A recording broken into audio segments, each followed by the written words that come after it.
Today's number is 76, as in 76%. That's how many Americans say they don't trust AI. Hardly ever, or only sometimes. According to a brand new Quinnipiac poll, one of the most comprehensive surveys on AI attitudes published this year, 3 out of 4 Americans don't trust this technology.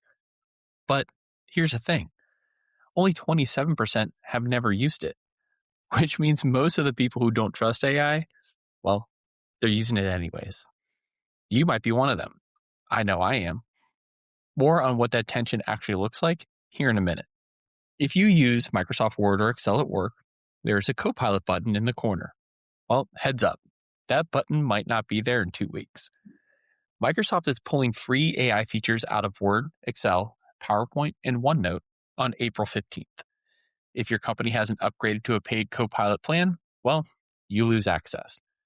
More than 450 million commercial seats globally. 2-week countdown, that starts now. Meanwhile, a class action lawsuit filed yesterday alleges that Perplexity AI, the search tool a lot of you use at work, has been secretly sharing your conversations with Meta and Google, even in incognito mode. And ChatGPT just became an ad platform this month for everyone. It's Thursday, and the theme today is trust. Who's earning it, who's losing it, and what you should do about it. I'm Don Michalik. This is your Morning Intelligence for Thursday, April 2nd, 2026.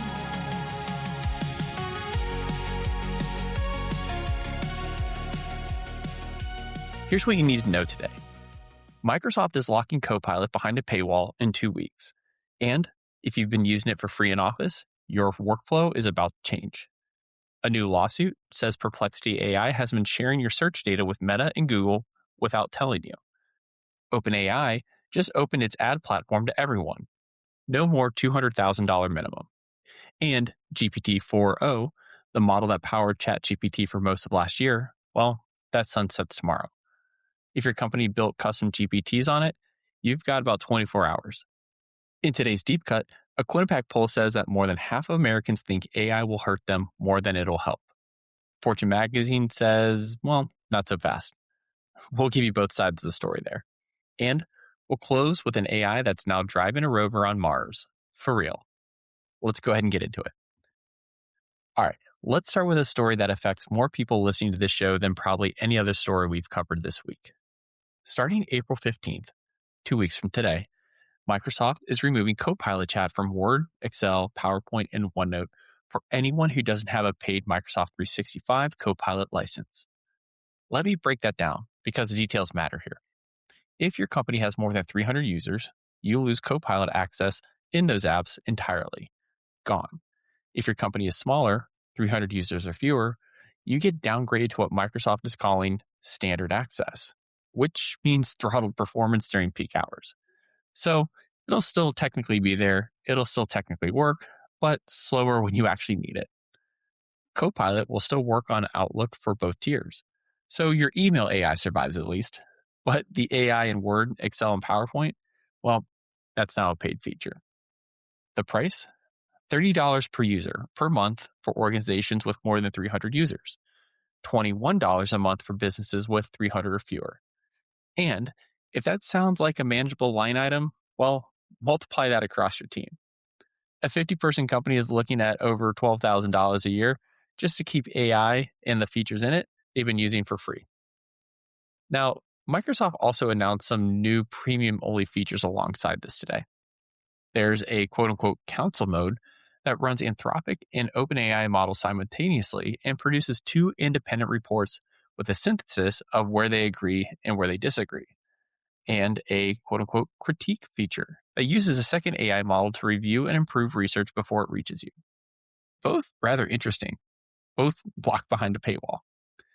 This affects more than 450 million paid Microsoft 365 commercial seats globally.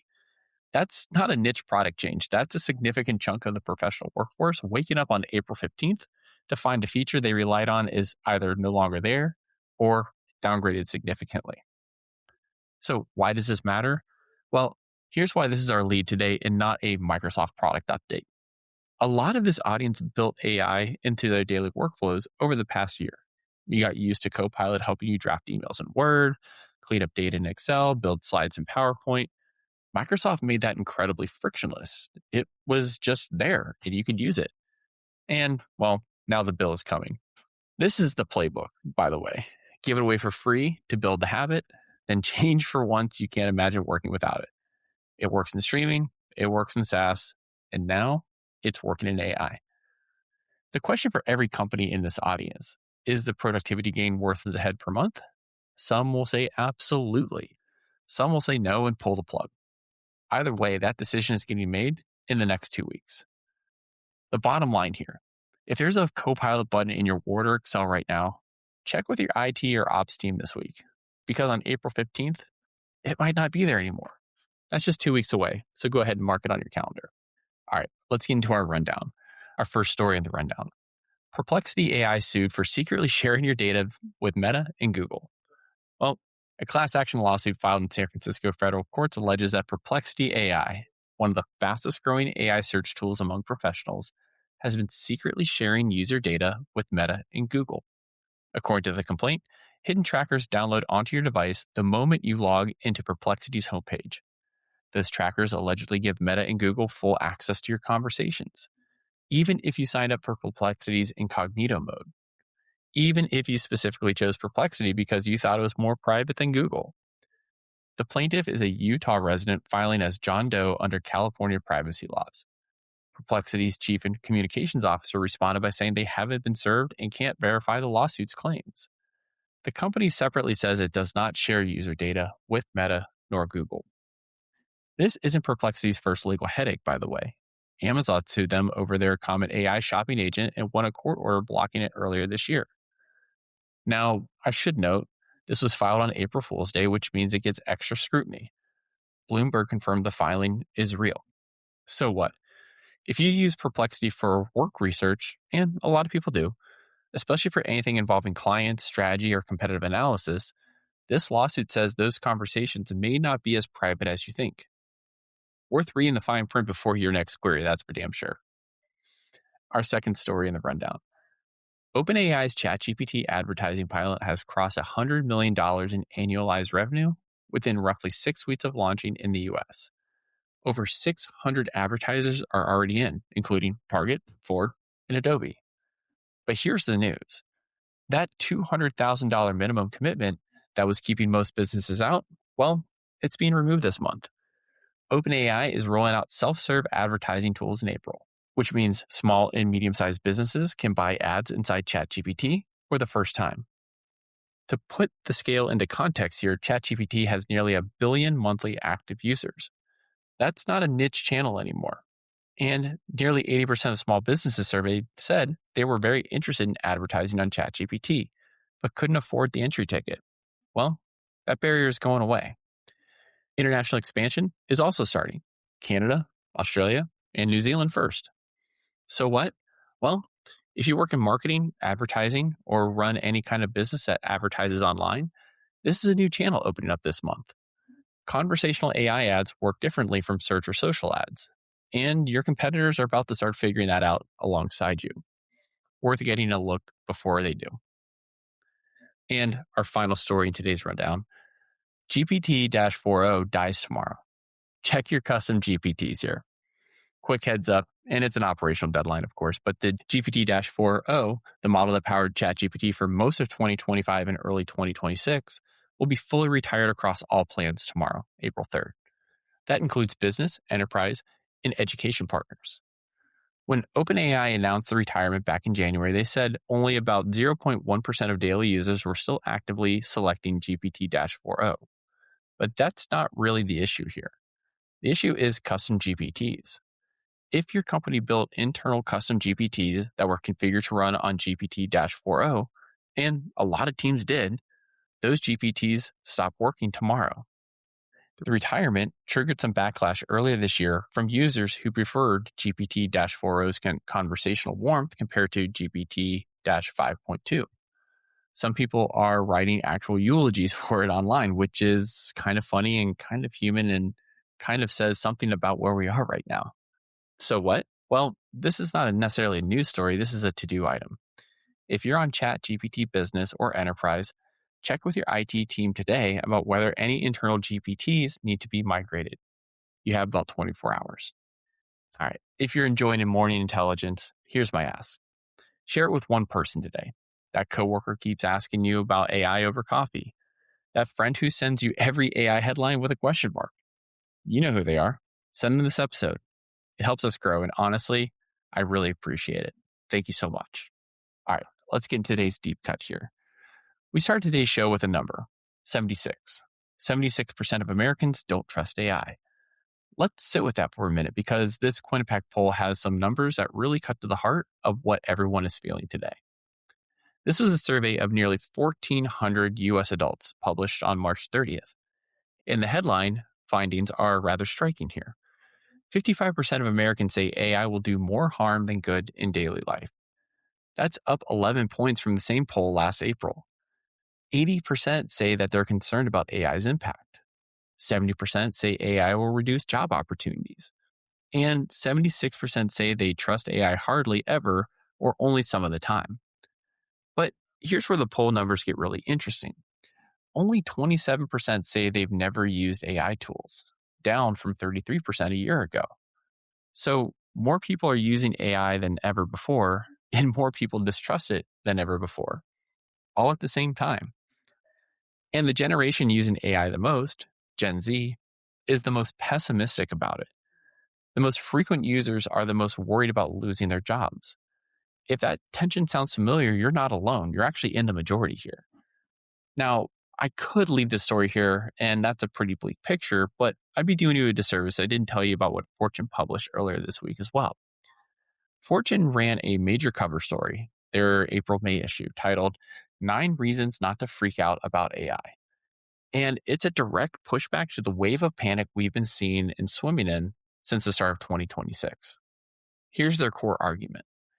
Of the 1.2 million job cuts U.S. companies announced in 2025, only 55,000, 4.5%, actually cited AI as the reason. That's not nothing, but it's a far cry from the doomsday numbers you see on social media. Fortune also flagged a gap between what companies say AI can do and what it actually does. They cited data showing AI models still make what researchers call silly mistakes, the kind that are hard for users to catch because the output looks confident even when it's wrong.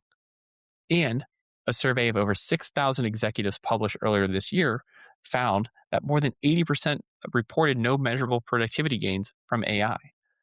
Most companies cutting jobs are doing so based on AI's potential, not on its proven performance today. Let me say that one more time. The vast majority of companies investing in AI haven't actually proven that it makes them more productive. So why is this worth your time? Well, I wanted to pair these two things together because this audience deserves both sides. We've covered the Oracle layoffs, the Meta cuts, the Q1 numbers, the CFO surveys. The fear is real and it's data backed, but the counter evidence is also real and it's also data backed. The truth, as best as I can tell, is obviously somewhere in the middle. AI is changing the job market. Some roles are getting eliminated, but the pace, the scale, and the certainty of the predictions are running ahead of the evidence. And knowing that the fear is outpacing the facts is actually useful information if you're trying to make smart career decisions right now. So the takeaway here, the next time someone tells you AI is replacing everyone, here's a comeback. Last year, 4.5% of US jobs were cut cited due to AI. The fear is real. The pace is not what the headline suggests. And most of the companies doing the cutting can't prove the technology actually works to their benefit. That's the real scorecard here. All right. Before we leave today, something fun. I want to leave you with something that's just, I think, kind of cool.